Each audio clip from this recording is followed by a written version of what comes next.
Nagreklamo ako sa kanya, sir, nung dumating siya. Siyempre, nangailangan ako kahit alam ko na ilibin mas nandun yung galit ko. Dahil asawa ko siya, nangailangan ako sa pangailangan ko.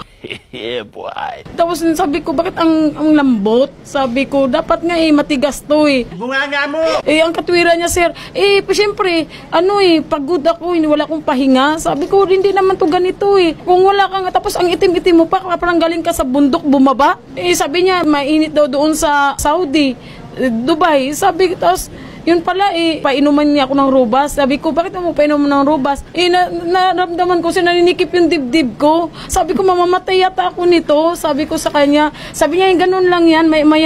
Sabi niya, inom lang daw ako ng tubig. Sabi niya, murah-murahin lang daw nabili niya, sir, kasi 100 ang yata o 100 mahigit.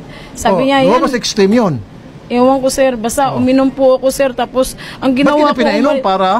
Para din daw ganahan ako. Nice.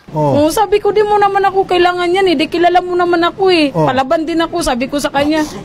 Boy! Tapos? Ayun, naghalo po yung galit ko. So ano nangyari? Natuloy yung nyo?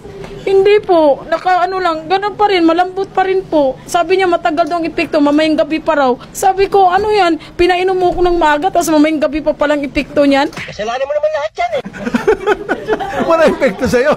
Wala po. Natatakot po ako, sir. Sabi niya, lumabas daw ako. Libangin ko raw sarili ko.